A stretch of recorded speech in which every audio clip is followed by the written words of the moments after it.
He was born in Cameroon in 1967. His work takes inspiration from all the places in which he has lived and has a particular focus on borders, frontiers, and the transition from one to the other. His practice ranges across drawings, paintings, sculptures, as well as installations, videos, and performances. They are included in major collections around the world: Tate Modern, London; Centre Georges Pompidou, Paris; Museum of Modern Art, New York; Paris Art Museum, Miami, and many, many more. We have Jitish with us. Jitish Kallat was born in 1974 in Mumbai, where he continues to live and work from. His solo exhibitions at museums include Art Institute of Chicago, First Art Museum Nashville, Art Gallery of New South Wales, Sydney, the Philadelphia Museum of Art, and I feel the list can go on and on. Who doesn't know here about Jitish, Anita, or Barthélémy's works? We have Professor Dr. Thomas Girst with us, who is the global head of BMW Cultural Group engagement. He studied art history, American studies, and German literature at Hamburg University and New York University. While in New York between 1995 and 2003, he was the head of Art Science Research Laboratory under the directorship of Stephen, Harvard University. In 2016, Girst received the European Cultural Manager of the Year award. Recent books of his include Art, Literature, and Japanese American Intermittent, the Duchamp Dictionary, 100 Secrets of the Art World. Wow, Thomas. In 2024, Cultural Management, a Global Guide, and Esther Marlang, I'm so sorry, I'm butchering the title here. A Life in Color will be published by Thames and Hudson very soon. Over to you, Thomas. Well, first of all, thank you so much, Priya Chauhan. This is butchering the title. Pardon me? I misread one of your book titles. Oh, that doesn't matter. It doesn't matter. It's a book about Esther Malangu, the 87-year-old South African artist who's having a big retrospective at the big museum in Cape Town in mid-February. But I really wanted to thank you for putting all this together. I really wanted to also thank Yaya Azokan and the India Art Fair. You're doing an amazing job with this talk series, with the fair across the aisle, and we have been a happy partner for the past 8 years, celebrating your 15th anniversary. And for me it's thrilling that I get to host this amazing panel of amazing artists, two of which I know very well, Anita Dube and Jitish Kallat, because we also happen to be partnering with the Kochi Museeris Biennial, which you curated in 2014, and you, Anita, took the time curating it in 2018, if I am correct. And Barthélémy, Toguo, we don't know each other, but you were included, and so was Jitish, in Anita's Kochi Museeris Biennial. So if you talk about generosity, we talk about Anita. So this is a good thing. By the way, we have 106 slides to go through, so if you want to leave the room now, you can, but but it'll be a nice walkthrough. And I read that the BMW Art Talk is actually about enriching you about the creative process of artists, and that is what we're here to talk about. And I like the title, The Lookingglass, not referring, I would assume, to Lewis Carroll's book of 1871 or to looking glasses in general, but I was thinking more of it as when Arundhati Roy, when she wrote about the pandemic and the Financial Times while the pandemic was raging, she said that we should look at the pandemic as a portal, which I thought was a beautiful metaphor. And she said, either we go through that portal and we keep all our petty fights intact, or we go through that portal and can envision a better future together and fight for that future. And I really like that. I mean, we've now gone through this portal, and I kind of think we have not left our petty fights behind. But I'm mentioning Arundhati Roy because, you know, many of you are based in politics, in serious issues, and poetry nevertheless. So I thought that I wanted to mention the portal idea because it fits so much with the Lookingglass. Now, we did a great introduction of the three of you already, and the way this is going to go is that I would love for Anita Dube to start and talk about her artistic practice, interrupted by my mean questions, and then we go ahead with Barthélémy Toguo, who's also will be translated, as he will be speaking French, and you feel more comfortable doing that, especially when talking about your creative process. And then we finish off with Jitish within the hour, I promise. I will keep track of that. Just three things. If you haven't seen their works at the fair, they're all there. So we have Anita's work at B4 at the Vadera Gallery. There's two recent works right on the wall right there. And we have smash in the middle of the biennial Jitish Kallat's Antumbra immersive installation, which deals with Mandela's imprisonment, I think based on his calendar entries from 1976 to 1989. Definitely worth checking out. And that is at D10, I believe. Correct me if I'm wrong. Okay, D10. And then we have the amazing collaboration of Barthélémy with the Chanakya School of Craft, where you had worked with them in order to come up with a completely different material approach to your work. And we see that at the LO2 lounge, where the institution, the French Institute, I believe, is pulling that off your show. Maybe we can talk about it a little bit. Without further ado, I want to switch to Anita Dube. Because we talked about the Kochi Museris Biennial, if you allow me, just a quote from yours, because I find them both always very meaningful, sometimes very funny, and at the same time sophisticated. When you were the curator of the 4th edition of the Kochi Museris Biennial, you were talking of the possibilities of a non-alienated life. But you went on to say, with the non-alienated life, is there possibility of a non-alienated life? And you said, where pleasure and pedagogy could share a drink in search of a politics of friendship. So that was your pitch for the Kochi Museris Biennial. And now that we hear about your artistic practice and you show us some examples, maybe you can also enlighten us in regard to the drink that we should be having with you. Can you hear me, everybody? Thank you, Thomas. Thank you for this invitation. I'm so glad to be among fellow travelers, friends, to share actually an overview of my work, because I think a lot of younger artists and a lot of people who don't know my practice, it's good to kind of share how things have evolved over time. And you'll see a lot of hop, step, and jump, because for a lot of people who know that, but for those who don't, I was not trained as an artist. I was trained as an art historian. And therefore, I have the freedom to do whatever I want. So I jumped on different materials, but it's all threaded through something. It's threaded either via form or via ideas, and there's one thing leads to the other. I guess you will, as I unfold this whole trajectory of my work, you will see the connections. Please feel free to ask questions. And Thomas, of course, you're going to grill me, I hope. So first slide, do I do this? How do I get on to the... Can you please, yeah.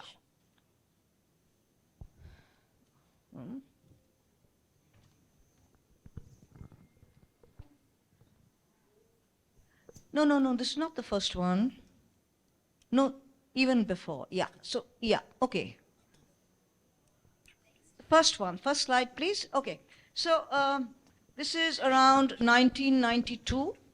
And I was doing some wood carving. I've got this slide for you to tell you something very specific, an anecdote kind of thing. That, before that I was carving full figures in wood. And one fine day, a sculpture that I was carving, a hand broke and fell on the ground.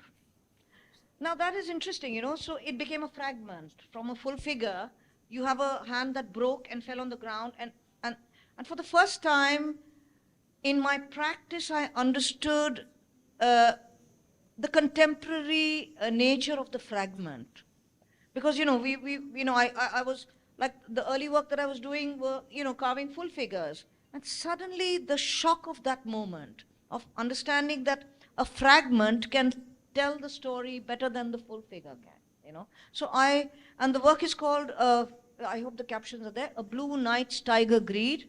Those who understand Hindi, it translates beautifully. It's called Syah Raat Ki Baag Bhook.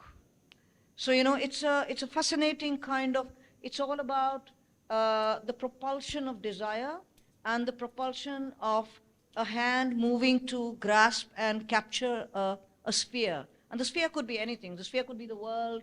The sphere could be just, you know, and it's just that force that drives various things, you know, in today's time, megalomania, various things are driven to just actually capture the world, to become totally omnipresent. So I think there are early works which I find still resonate to me in today's time.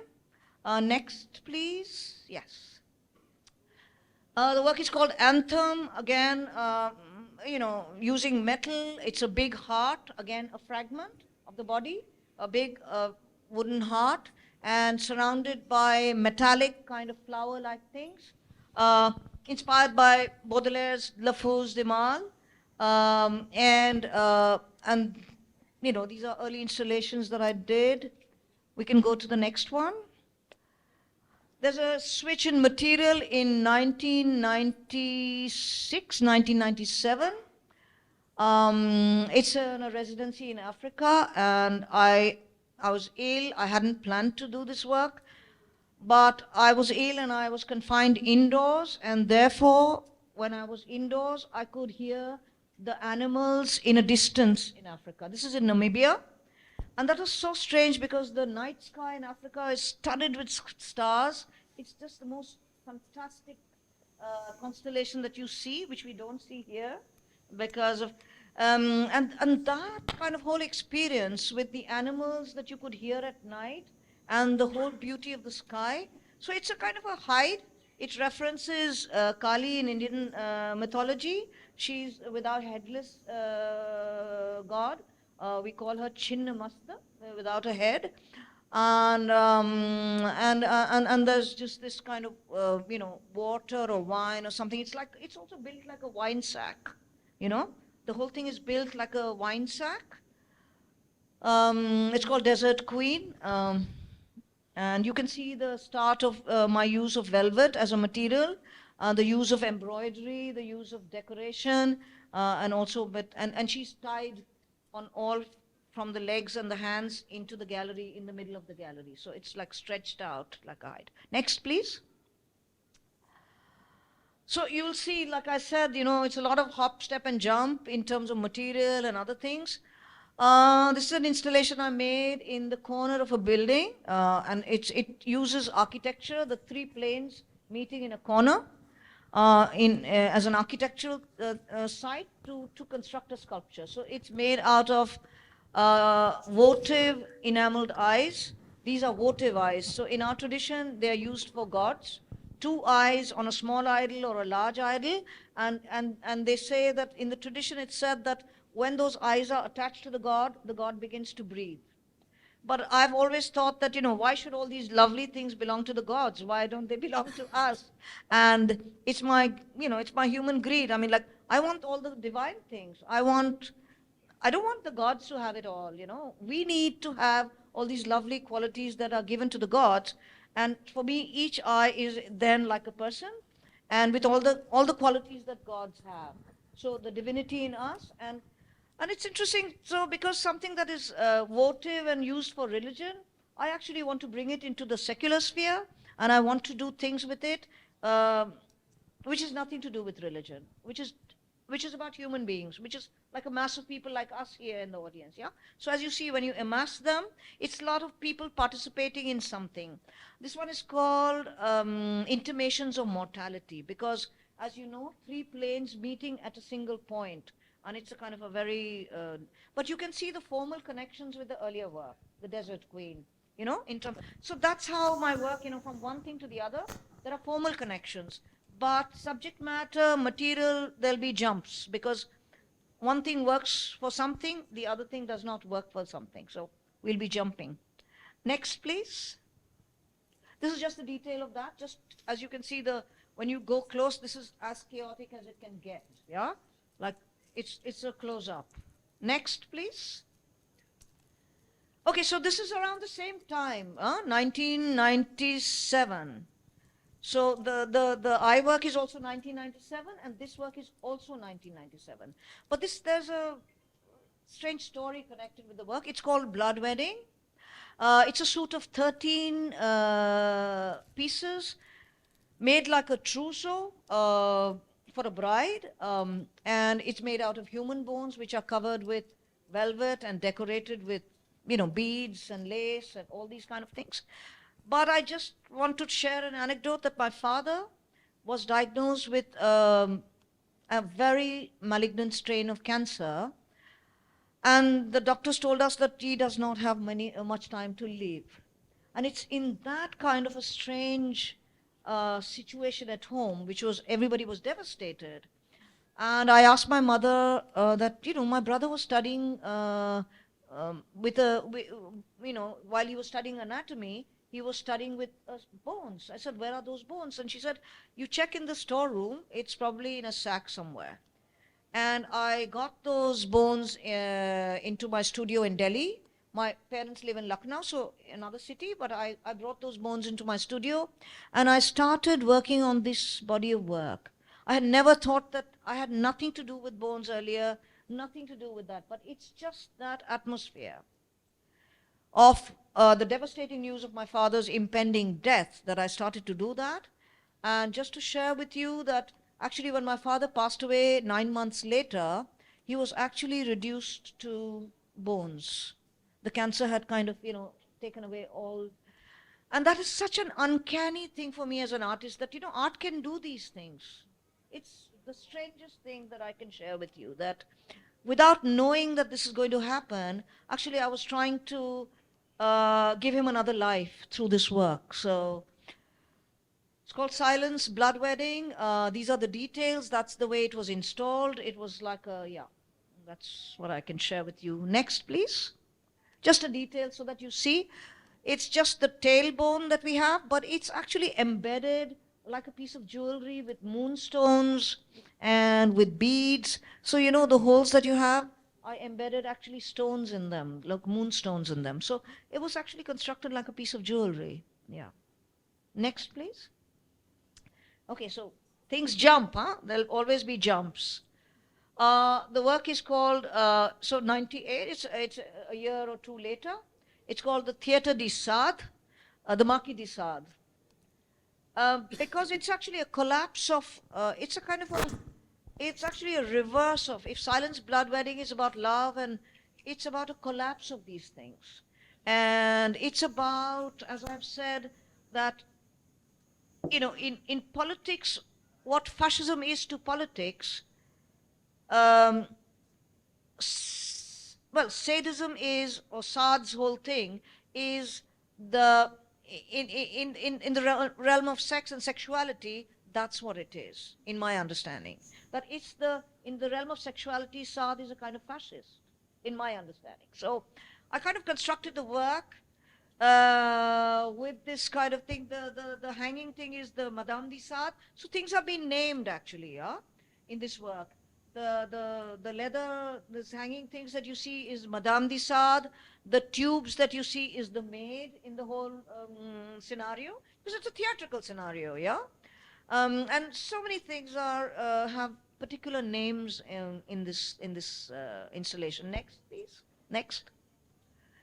So the standing figure here is the valet, and that actually represents, in our tradition now, the gada.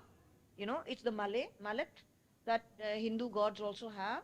But actually, I've kind of, it's interesting that in 1998 or 1999, I placed this symbol inside the Sade context, without knowing how everything was going to unfold. But this is the valet, and the valet is a person who just follows everything that the master tells him to do. Yeah.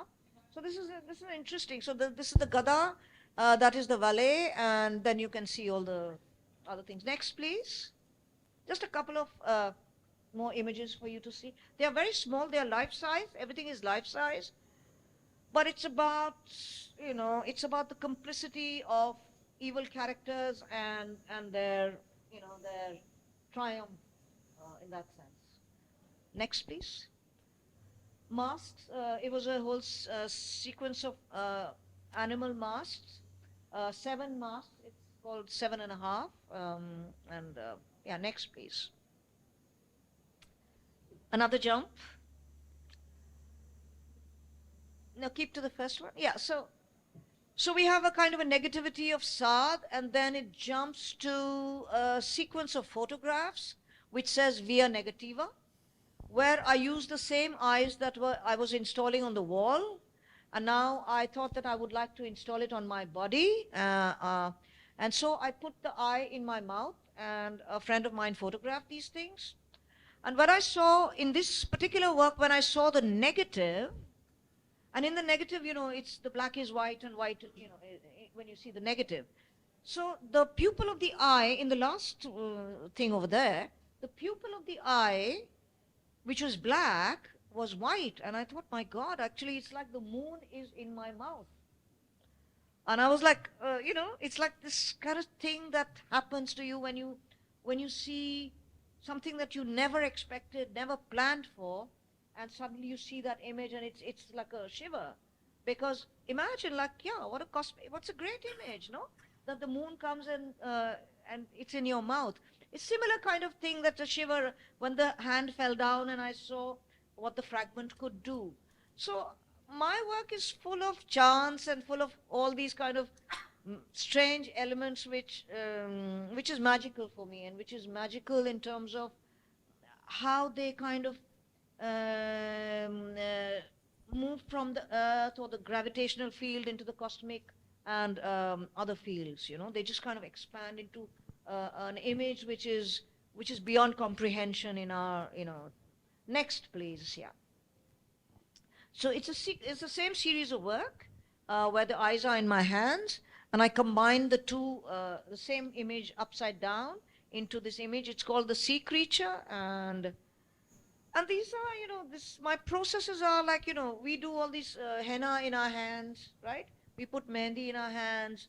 And actually, it's from these kind of processes that you see every day in the social milieu that works also originate. And I find that fascinating, actually, that, that instead of putting what is in that sense part of tradition and part of what, I can do the same act and transform it through my own materials into the art making, Next, please.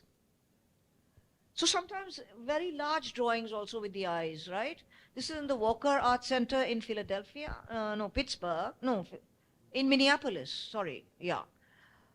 A very, very large drawing, but with the same material, with the eyes. Because I find that, I can draw with that. And the whole idea of making all these things with the eyes is that, for me, as I said, that, each eye is a person. So it's like so many people participating in that drawing, yeah? It's like a festival of people participating in constructing this work or realizing this work. Of course, it's imaginary. It's like, but instead it's not physical, that I don't work with people as such. It's a transformation of that into these ideas. It's a Goya quote. It says, "A sleep of reason creates monsters." And I continue to actually work with text and quotations, whether it's from Goya or in the fair. I have a George Orwell quote in a small work that I've done. But continuously, because I read, and whatever sentences that really affect me, they kind of get inside the work, and that's the way it is. Next, it's just a detail of the work. Sorry, yeah, it's a little blurred, the slide. But you can see there are faces that merge into one another. There are the stomach. There are some body parts, and Next, please. Are we doing good with time, Thomas? Are we good? No. How bad are we? Yeah, I didn't want to interrupt your Yeah. flow. What I was interested in, you just mentioned Goya. Goya is also of importance to Barthélémy's work. for maybe for different reasons. You talk a lot about also erotics and politics, and that's a quote you're known for. Sometimes I think the way that that Barthélémy is actually talking about beauty and violence, you know. I was wondering how that you are known to be a political activist. How does the personal Anita that says, I want to have what the gods are having, you know, and when you talk about erotics, we don't mean carnal. It's so much more, right? If you look at Plato's Symposium, it's about creating meaning between people. So that is how I would read your erotics. Yeah, no, But how do you, from what we've seen and maybe from what we're about to see also, how does these personal experiences from the fragmented hand that you came across while working on something that had a big influence on you for your future practice, how does the personal translate into the political and into the activist part of it? See, Thomas, you know, like for example, these things, yeah? I mean, for me, you know, from whatever my earlier activist engagements with the radical group, and then there was this, as you know, that the leader of the radical group committed suicide and the group completely fragmented. And we were really thrown into the other, you know, different parts of India where we came from. And so the idea, after that, when I started to gather myself back and started to work, the idea of the home was the very, very central thing. A shelter, a home, that kept you safe and therefore you could get on with your life or do something. So when the war started in the Middle Eastern region, this is called Hallelujah, Hallelujah 2004, when, you know, things were being bombed, and now we are in the same situation in Gaza. You know, and at that time also we were seeing the same images every day in the newspapers. And for me, it was like, what the hell? Imagine if today, if my house is bombed, for me, it's the ultimate disaster that can happen. Yeah? So really, so this is how the personal and the political connect. Like, I can feel that. I can feel the pain of anybody who's completely, you know, I mean, like you lose your home and you're on the street. One fine moment you have everything and a bomb falls, and the next moment it's all gone. It's like, it's major. Is that the reason you moved out of Delhi to the outskirts to be safe? No. No, that was not so disastrous. Yeah. Right. But you know, so these are things that, so chasing. Well, there are always stories to tell. How far are we? Because, you know, I would love to actually, if we, because I really want to engage all three of you, and Barthélémy has, you know, many things to talk about, and so does Jitish, just when it comes to the artistic practice. If you allow me, if we can go over to Barthélémy, and for him to show a few things. Is there anything, I know that we're probably halfway into the slides, I don't want to cut you off, but just to have an engaging conversation with all of you, okay. What is it that is there something you would like to share with us that is in your presentation at the moment? No, it's just that I went to a dump where styrofoam, you know, we get all these things in our, you know, you buy something, it comes in a styrofoam packing. Yeah. And when you remove that, it looks architectural. Those shapes are very architectural. So and then I went to a dump where all these things are, once they go to a dump, right? And when I went to the dump, they were all destroyed, and they looked exactly like destroyed buildings. So I brought them into my studio, and these are covered with bandage. So I bandaged the buildings, yeah? And then the installation is, you can see the next one, is a detail. But so this is like, you know, so I bandaged those destroyed kind of architectural fragments, which I thought were buildings and which I was seeing being bombed every day. So that's the way the work came about. Yeah, and they have below them they have the lights, which are police lights and ambulance lights. Yeah, the red and the blue, and so they keep you know, and then they go off and then they keep coming on because it's just a chaotic installation. Yeah. Should we go to the next, or you want Barthélémy to speak? Yeah, maybe we go like maybe we can go a little bit quicker through the slides, so just that we know what it is that you're doing. Okay, so a work that I did in Pittsburgh, it's called 5 Words. As you can see, words continue and different materials continue. You can see the scale of the work through the thing. The 5 words are waste, woman, wound, war, wisdom. Go back to the back, please. Yeah. And as you can see, the war is in a street, a narrow street. And when I made the war, it was an interesting thing because, you know, from far when you see, you would imagine that it's bar, right? You wouldn't imagine that there's a signage which says war. From far, like, okay, there's a bar here. When you come close, it says war. So this is how kind of, I always like to play on these kind of things, yeah.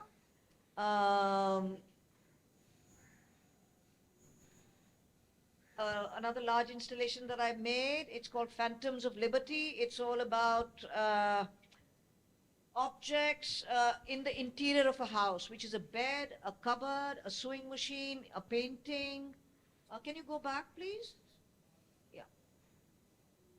Everything is covered in military fabric, and it's total chaos because each object is covered, the inside, outside, everything is covered in this fabric. And so then you can see the details. You can go further and see some details. Yeah, you can see that this is inside the bed. It's got a, you know, like a chemistry laboratory kind of equipment, along with body parts. Everything is covered with, so visually it's all chaotic. And you can see that it's got money and bones inside a safe. This is a fridge. Everything is, yeah, guns inside the fridge. This is a painting of, it's called Bruegel. It's after Bruegel's Beggars. But as you can see that, you know, you almost see nothing. Anita, as we have through the talk, we need to move on. Yeah. It's also a little bit reminiscent of the Intifada piece that we see at B4. Maybe we Look at the camouflage. see Yeah, exactly. Yeah, of course. And thank you so much for sharing that. There's Barthélémy. I wanted to come to you. Coming from Europe, knowing your work, coming from Cameroon, you spent some time in Düsseldorf. You were properly introduced. We saw your work at the Venice Biennial, which I think you're going to go into. The pillar of missing migrants, using African fabric, turning it into bundles underneath the Louvre pyramid was an icon for the horrors that are going on in the Mediterranean. With migrants trying to come to Europe, trying to come to safety. Huge discussions, of course. You took it upon you in your artistic practice to address these issues, to go right into politics. At the same time, being an artist, you're not a politician, at least, although I would like to argue with that, because you're doing political work, obviously. But you're talking about ethics and aesthetics, I think, and that is what is important here. Your work, where it comes from, your practice, as well as the aestheticism of your work, which I find admirable, especially as you're tackling with horrors that are going on around the world. So the stage is yours to lead us through your artistic practice, which I think, you're not sitting here by coincidence, kind of builds on many things that Anita was already addressing. Thank you.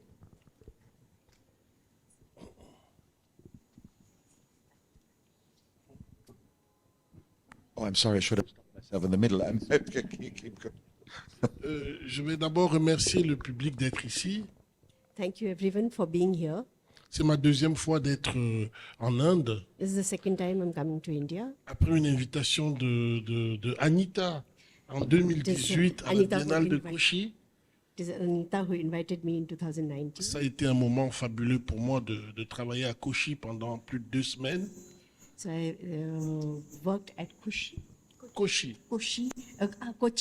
Biennale de Kochi, Yeah. Kochi Biennale.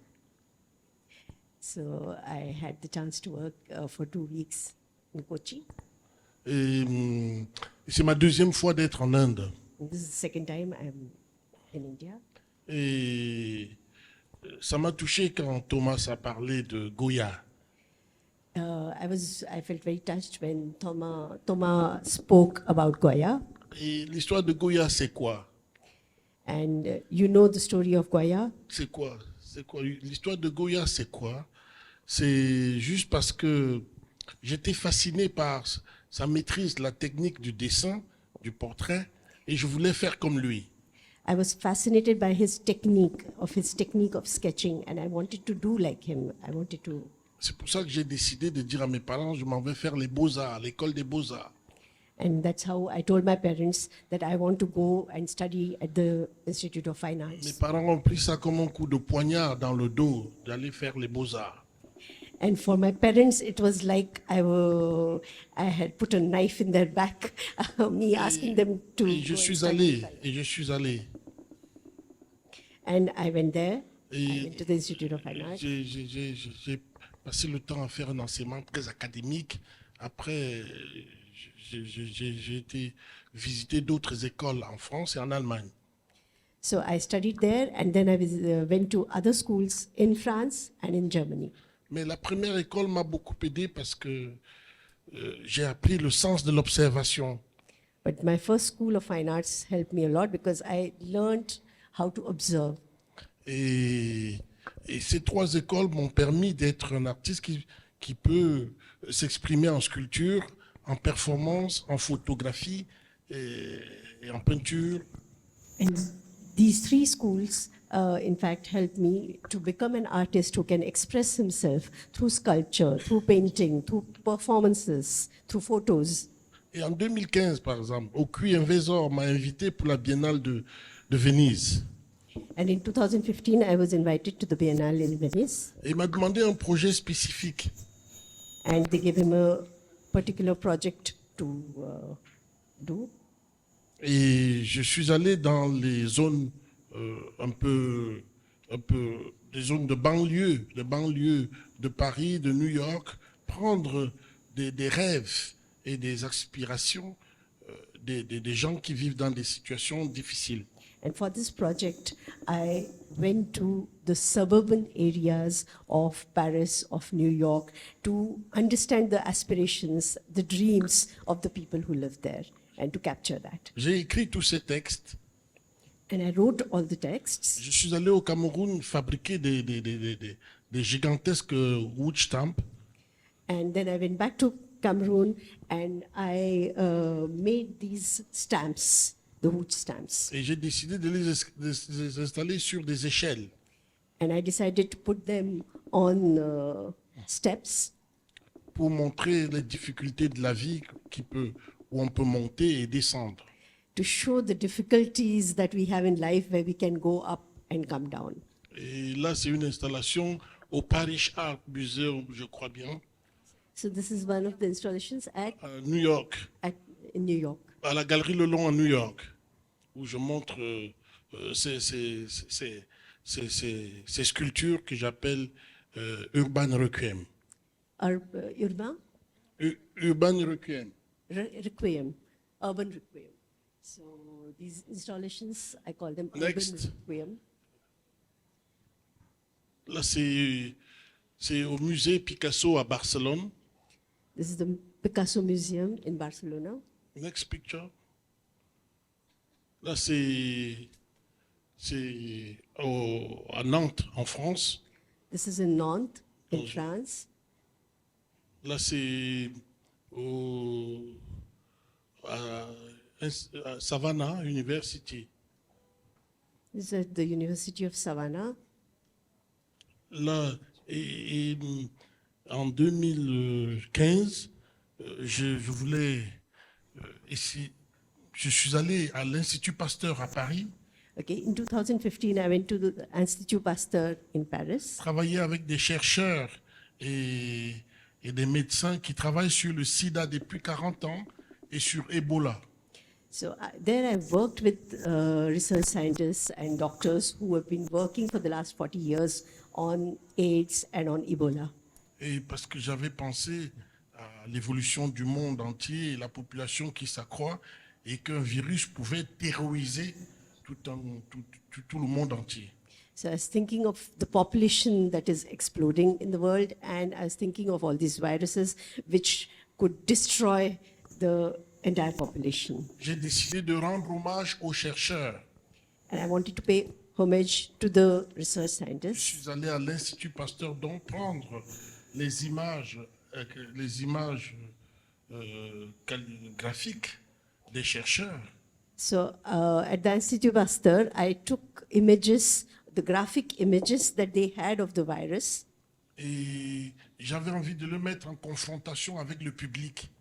and I wanted to show those graphic images of these virus to the public. Et j'ai choisi de les montrer sur un vase. And I chose to depict them on the Chinese vases. Et ces vases, il n'y a que les Chinois qui fabriquent des gigantesques vases. Je suis allé à Shenzhen. Où? Je suis allé en Chine. Okay, donc, he went to China because only the Chinese can make 2-meter high vases. J'ai retranscrit ces dessins sur les vases. And I drew these sketches, the graphic images of the virus on these. Et c'est ce que j'ai présenté au prix Marcel Duchamp. And, C'est ce que j'ai présenté au prix Marcel Duchamp. okay. Prix Marcel Duchamp, so this is where he presented these. Au centre Georges Pompidou. Okay. At this Georges Pompidou Center in Paris. Et oui, je regarde pas les lieux. Oui, ok. Et là, j'ai été invité à la pyramide du Louvre. And then I was at the Louvre Pyramid, Et on m'a donné cet espace qui est la pyramide du Louvre. and the space was given to me to show. Et j'ai réfléchi quelle installation je pouvais faire dans cet espace. And I thought about what kind of installation I could do in this space. Je suis allé plusieurs fois là-bas tout seul, réfléchir, m'asseoir, rêver, imaginer. Et le problème des migrants m'avait beaucoup affecté parce que je travaille sur ce thème depuis plus de 20 ans. So I went to this space, I sat there, I thought about what I could show, how I could show it, and finally I chose the theme of immigrants because this is a theme I've been working on for the last 20 years. Et j'ai décidé de rendre hommage aux migrants, immigrés. And I decided to pay homage to the immigrants. Et donc j'ai décidé de créer le pilier des migrants. And so I decided to create the pillar of immigrants. En rassemblant les effets de fortune des migrants pour faire cette installation. And so I attached the small bundles of fortune that these immigrants carry on this pillar. I have a question in regard to this work. Did any of this matter that I am Pace architecture is obviously a pyramid and that the pyramids are from Egypt, that this is basically African architecture with, giving the outside form of your monument for the migrant, or did that not inform your work at all? La pyramide, ça vient d'Égypte. En fait, c'est quelque chose qui vient d'Afrique. Oui. Et ça donne le cadre pour votre installation. Est-ce que ça a une influence? Non, pas du tout. En tant qu'un artiste contemporain, on m'a invité dans un lieu, on m'a demandé un projet. Et là, on m'a invité dans ce creux pyramidal qui a été fait par un architecte. Et moi, j'ai imaginé qu'est-ce que je peux faire là.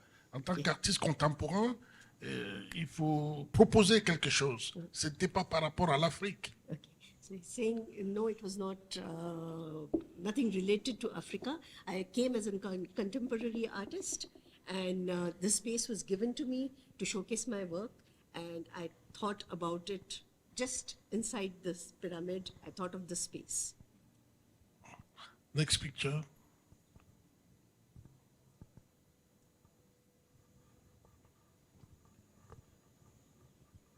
Next. Là, c'est une installation à l'ouverture du musée de Mussem à Marseille. Okay, this is the museum in Marseille. Et on m'avait demandé de faire une installation en m'inspirant de ce que l'ancien musée de l'homme à Paris avait dans sa réserve. So I was asked to get inspiration from what the earlier museum of man in Paris had in their stock. So I was supposed to take inspiration from there. Et je suis un artiste très préoccupé par l'agriculture et notre alimentation. So I'm an artist who's, who's quite preoccupied with agriculture, with food.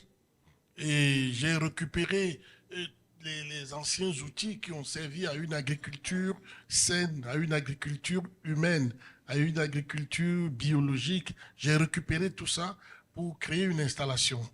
So from that museum in Paris, from their store, I took out the tools which represented a healthy Agriculture. which was good for us. Et c'était un peu pour l'opposition à l'agriculture, par opposition à l'agriculture industrielle. So this is to show in contrast with the industrial agriculture that we have now. Next picture. Là, c'est une installation au sud de la France où j'ai récupéré les pirogues, les boats du Sénégal en écrivant sur ces pirogues les noms de quelques grands leaders du continent africain qui ont lancé des idées de libération du continent africain. Et je leur ai rendu hommage. So this is also an installation in France where I took the small boats from Senegal and I have written names of African leaders who gave a call for freedom in Africa. Next. Là, c'est une installation au Parish Museum au nord de New York où j'ai montré une salle par rapport à mon projet Banjul Station au Cameroun. So this is in a museum in New York where I've shown a room which shows my project in Bandung Museum. Et j'ai créé un espace où le public peut venir consulter, jouer, travailler, découvrir comme un espace convivial. So I created a space where people could come, sit, observe, and it was a place where people could meet, talk, Et le public aussi pouvait s'installer. and they could sit. Next. Là, c'est une installation à Arles où j'ai montré 2 grandes chaises pour créer une rencontre entre les migrants et ceux qui reçoivent les migrants, qu'ils doivent être ensemble, ils doivent s'asseoir ensemble et partager et se découvrir. So this is an installation in Arles where you can see 2 giant chairs. And so this was my way of depicting the immigrants and those who receive those immigrants, that they should be together, they should discover each other and sit together, talk to each other. Next picture. Là, c'est une installation à la galerie Le Long où j'ai présenté l'idée de strange fruit. Strange fruit. Tu comprends? Strange fruit, Oui, strange fruit. a strange fruit. Oui, strange fruit. Où j'ai Strange Fruit is créé- a song referring to the Billie dead Holiday. bodies hanging from the lynchings in southern USA. Yeah. That's where the Strange Fruit is from. Yeah. Et Billie Holiday a chanté sur ce qui se passait en 1930. In 1930, Billie Holiday wait, a chanté. Billie Holiday, there's a A famous song chanté. by Billie Holiday who sang about that strange fruit. Et j'ai créé l'idée d'un arbre à la galerie Le Long. J'ai créé l'idée d'un arbre à la galerie Le Long. So he created a kind of the idea of a tree at the Gallery Roland. Et avec des oiseaux, des corbeaux, des chiens en bas So you can see dogs pour attraper celui qui veut fuir. to catch those who wanted to run away. So there are birds, there are dogs. Next. Ça, c'est la station du métro à Paris, Château Rouge, où This is the metro station, Château Rouge in Paris. c'est une station de métro très particulière à Paris. This is special metro station in Paris. Beaucoup de monde entier traverse cette station de Château Rouge. So a lot of people come to this metro station. They cross there. Et les Asiatiques, les Africains, les Français, les Européens, les Danois, From all over the world. So Asians, Africans, French people, everybody comes to this metro station. et ce travail a été réalisé à un moment où je voulais marteler le problème des migrants. And I did this work when I really wanted to hammer upon the problems faced by the migrants. Et voilà pourquoi il y a une image des formes humaines qui représente une végétation pour une nouvelle idée dans le monde. So in this installation, you see human form, which is giving a new life, it's trying to give a new life, a new form, Pour une nouvelle idée to et have new ideas d'acceptation of acceptance dans le monde entier. in the whole world. Next picture. Barthélémy, if you allow me, because we're looking at time, and I really need to get Jitish, Kallat into the conversation as well. Maybe we can move on to Jitish. Also, but let's look at the slides. But I just want to ask you one question. You mentioned it, Banjul Art Station in Cameroon. I think you started it in 2018 already. It is about you giving back to your native country. It is about involving other artists, artistic practice, which I think is very commendable. And it reminded me of, you quoted Camus in length in an interview once when he accepted his Nobel Prize. And he said, there is no art if you don't involve the people, right? If it's not a constant to and fro with your audience, then it's not art. And it's not a surprise that you picked Camus and quoted him at length, and that also informs your artistic practice when it comes to experiments such as the Banjul Art Station in Cameroon, correct? Oui, il faut lui dire que Gilbert and George parle de giving person, la générosité. Gilbert Banjul. So Dit que Gilbert and George parle de la générosité dans le monde. Gilbert and George, so they talk about generosity in the world, the giving man.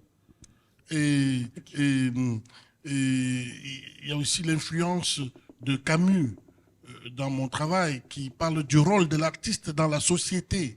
So of course there is influence of Camus in my work, who talks about the artists in society, Artiste rôle. role in society. Donc l'artiste doit redonner, l'artiste doit savoir, l'artiste doit aller vers les autres. Et moi, j'ai décidé de rentrer en Afrique et de redonner quelque chose à mon continent, parce que j'avais acquis des connaissances en Europe et j'ai voulu redonner quelque chose. En Afrique, j'ai construit une résidence d'artistes, Banjul Station. So Camus said that the artist should give back to the society, and that's why I went back to Africa and I created Banjul Station, because I had learned so much from Europe and I wanted to give back to my country. That to was, Africa. I create Banjul Station. Thank you so much. Jitish, thank you. You curated in 2014 the Coche Museo Español, and he called it World Explorations. And I came across two definitions of art from you. They're very short and poignant, because what Barthélémy is talking about with countries, like you're looking at the world, you're looking at the cosmos, you're looking at the bigger picture of things, and yet you are very specific when it comes to your installation, for example, that we see here, or the one you did about Candid that we saw at Cochin last year. You said that art is a device for seeing the world. You said that art is a sense-making apparatus. So art is a way of seeing the world, a device for seeing the world, and a sense-making apparatus. It's a device and an apparatus. So you think also in terms of technology, when it comes to also the age of discovery and how technologies were used to, enlarge our knowledge of us and of the cosmos that we are in. So without further ado, the stage is yours, Jitish. First of all, a huge congratulations to the India Art Fair team. You guys have been doing an amazing job, beating the weather and staying afloat. So I think and to your collaboration, which goes many, many years with him.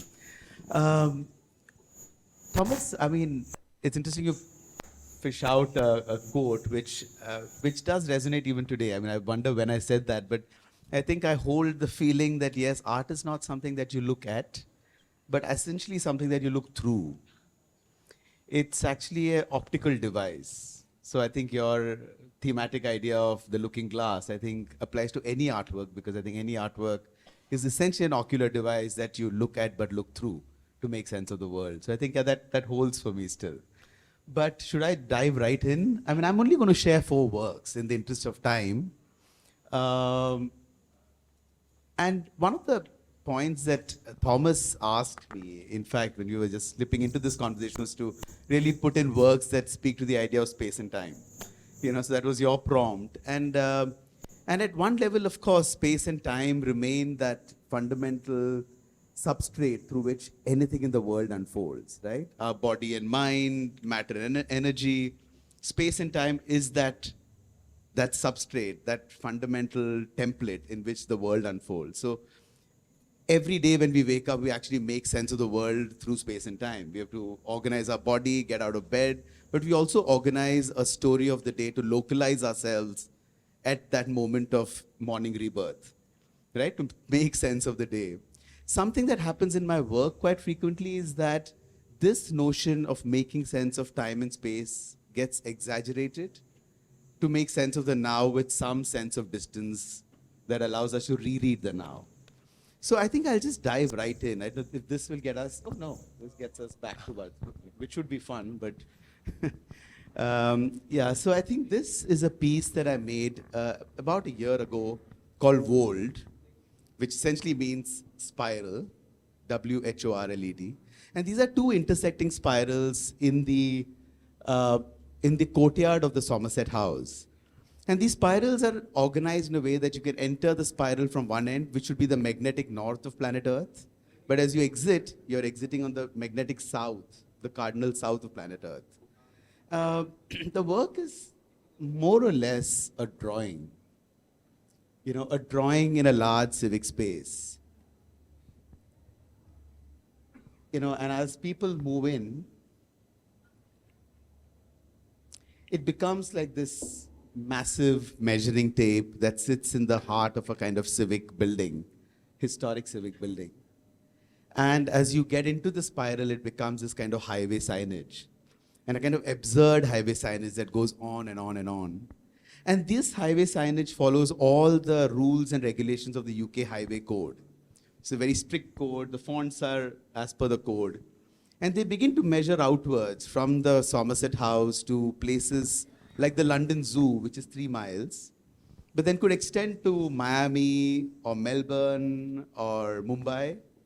But each time it does so, it points to the exact distance and the exact exit that you take out of London.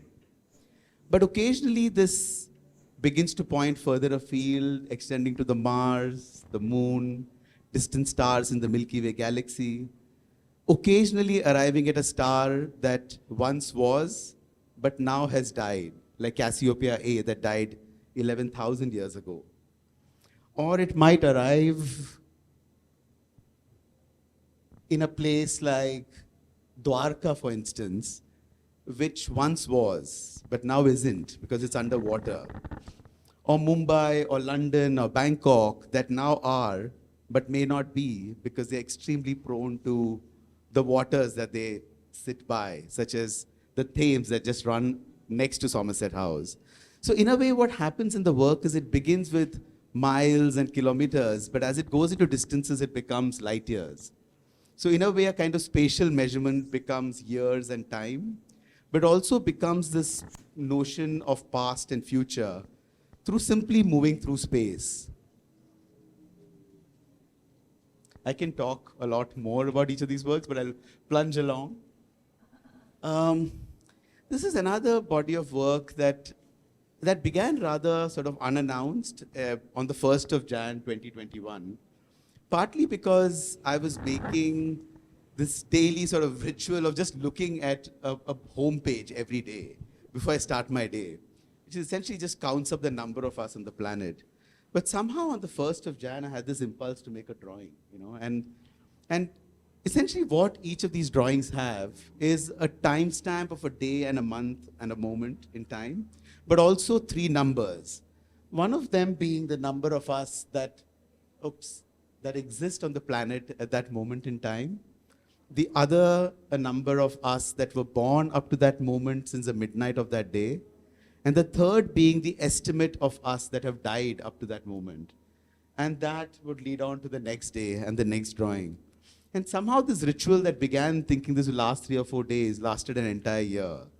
So much so that every 4 days, there's a million more of us, and every few weeks, that all of Australia gets added on. As the same ball of rocks keep moving, Canada gets along another few weeks. So there's one more nation full of people added on. And this went on and on until I sort of produced a kind of hard stop. Suddenly, I just stopped making them simply to make sense of them because a year had passed and I thought, let me stop. And when I look back, the first drawing had 7.8 billion of us. And by my last drawing, we had crossed 7.9 billion. And often these drawings have been presented in conditions like this, where they actually just wrap around my exhibitions.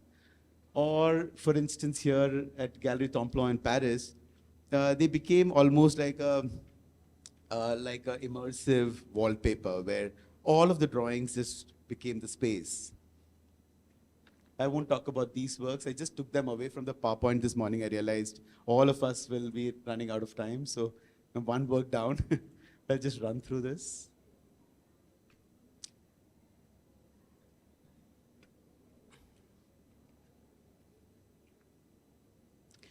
This is a piece that I made between 2018 and 2020 called Covering Letter Terranum Nuncius. And Terranum Nuncius simply inverts the Galileo title of Sidereus Nuncius, Message from the Stars. This becomes Message from the Earth. Essentially, this work has about 3 or 4 elements. It's a bit like a letter, There's a horn speaker that announces 55 salutations to the universe in 55 languages. So that fills the space with sound. There's this round table that has 116 images. And there's a star-like form, which is actually 14 pointers to our solar system for an extraterrestrial alien to find us.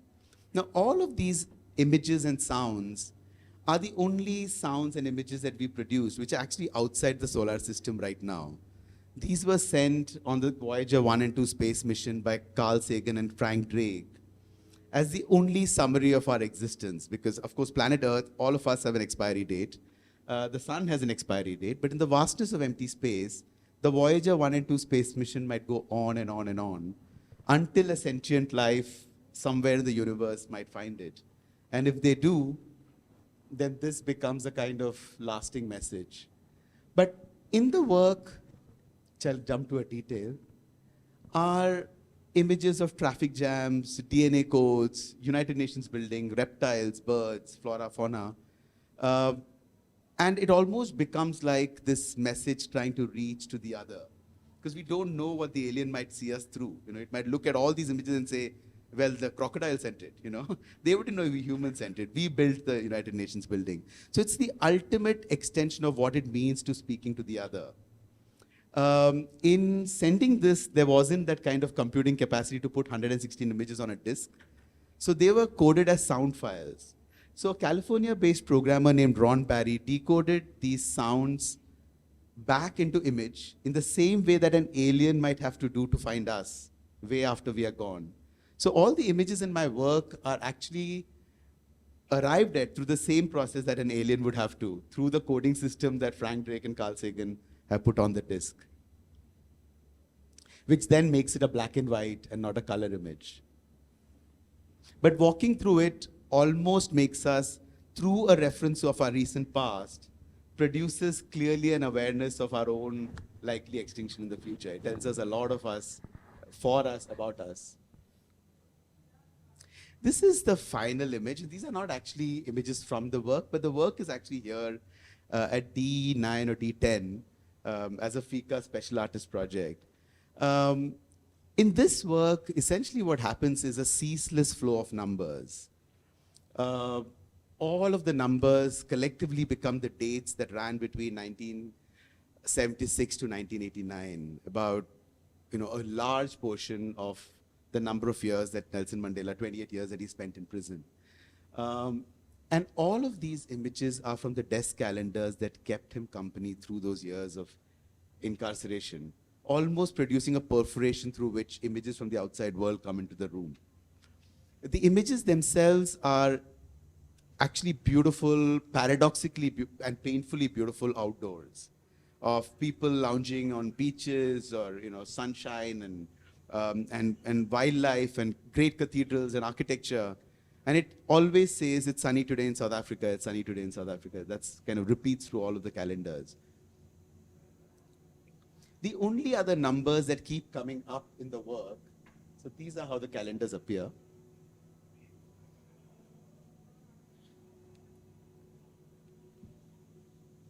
Are these numbers, which actually is the first thing you see as you move in.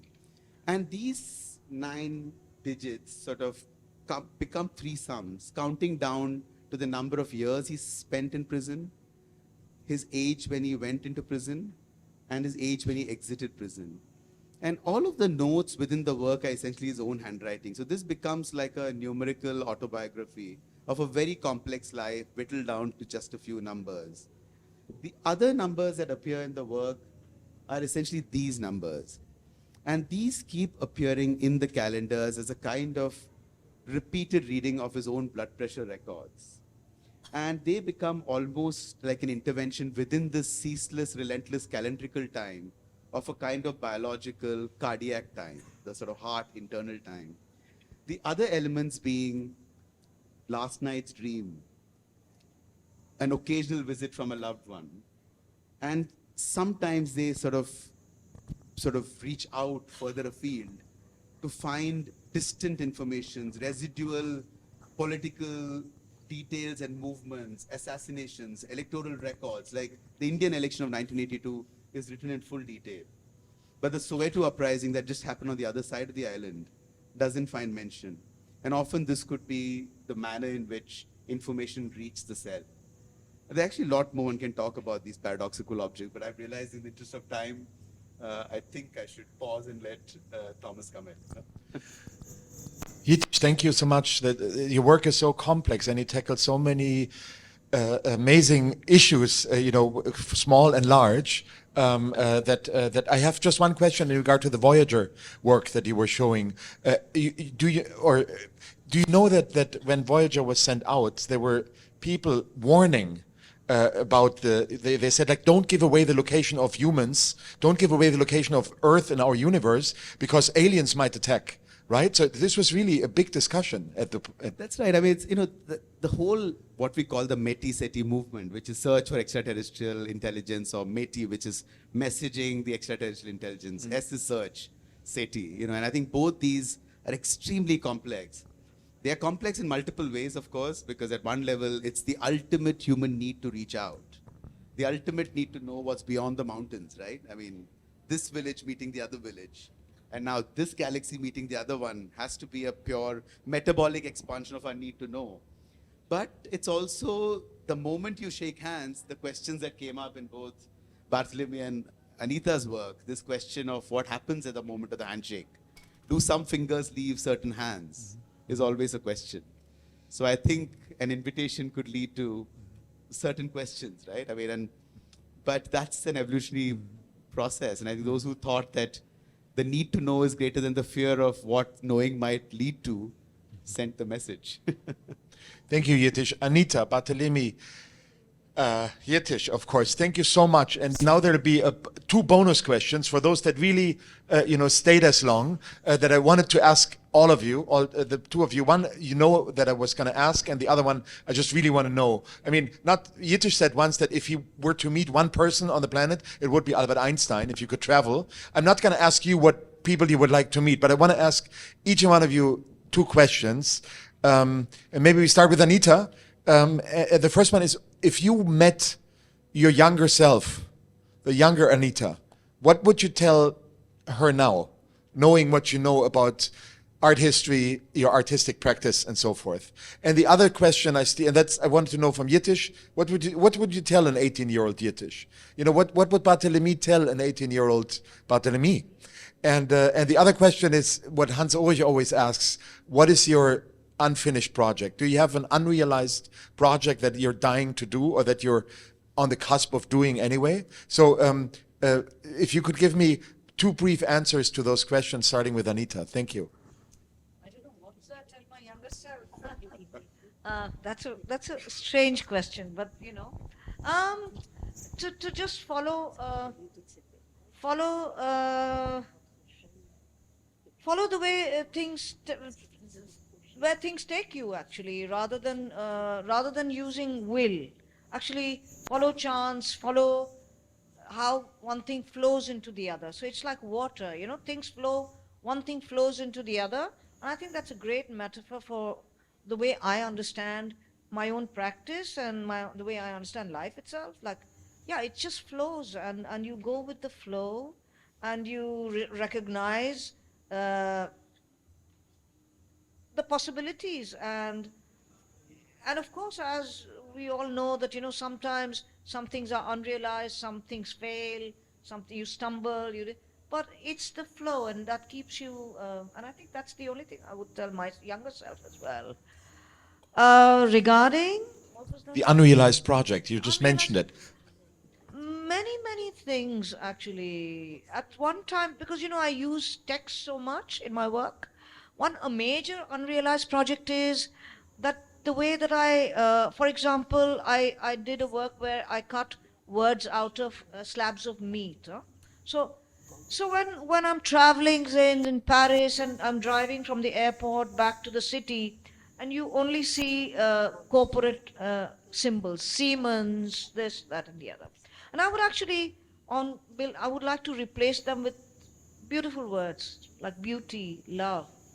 Like, instead of the signage of corporations, imagine you're driving and you just have this word beautifully illuminated in the same kind of form. So again, a shock, you would get a shock, no? You expect Bayer, Siemens, you know, but you won't see that. You will see just these incredible words that actually all of us need to have a fulfilled life. So watch out on the highways if you see signs that yes. say beauty, or That's you my want to go to a bar and it says war. You know, Anita I know, finished you her understand? unfinished project. Right. Thank you.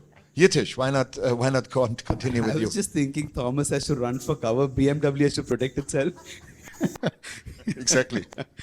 You know, when I look back at the 18-year-old self, I actually have a lot of regard for that guy, more than I actually have a regard for myself in my 30s leading into my 40s. And I think I actually look back and I feel there's a lot of the 18-year-old that I actually willfully incarnate today as something I learned from, you know. And I think I would say up to 24, that figure had something going for him internally, you know. And I think that's, so I won't tell him much. Yeah, I just tell him, watch out for what you'll do in your 30s, you know, because you're better off in the 40s, but so that's, but you know, with unrealized projects, it's so complex because I have begun to feel more and more that artworks are not objective projects that you try to go at. Resonates with something you said about the flowing. I feel artworks are purely a consequence of the way in which you lead your life. So if there's anything unrealized or a genuine work in process, it's about the internal ambience of what my day feels like. Because that would then tell me what I'm looking at. It would consequentially lead to things that possibly need to be realized.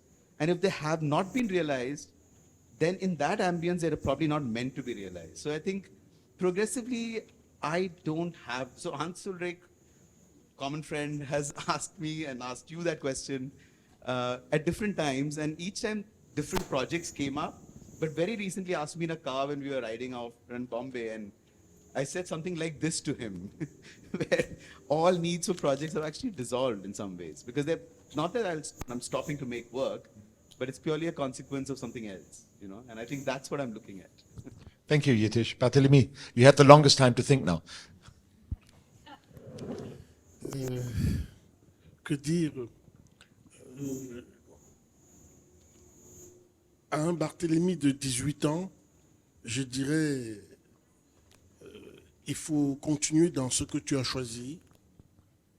Okay, to my young self at 18, I would say, continue in what you are doing.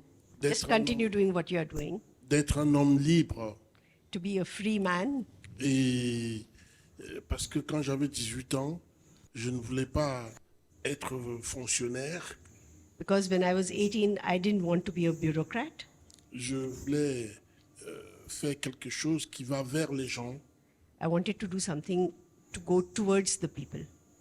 Donc, à un Barthélémy de 18 ans aujourd'hui, je dirais que tu as bien choisi cette dimension sociale d'aller vers les gens.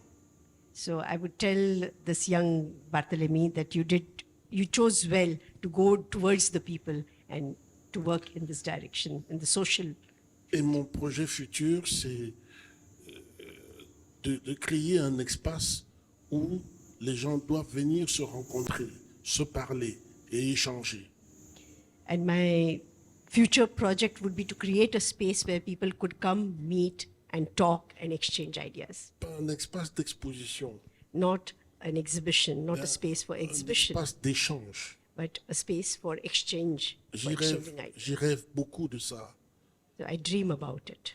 Parce que dans la vie, il y a des gens qui veulent s'exprimer, qui veulent parler, qui veulent échanger avec les autres. Et créer un lieu communautaire est un rêve pour moi.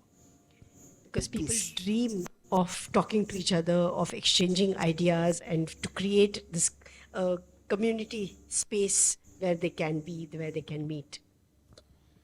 Thank you so much. I hope, Barthélémy, that a fraction of your project came true here today in this room, where we could actually talk about a few things that are on your mind. Jitish, Anita, and thank you so much for translating. Thank you to Priya and the entire team of the India Art Fair.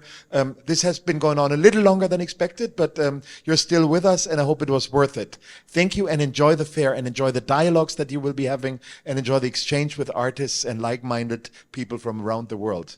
Thanks a lot for attending.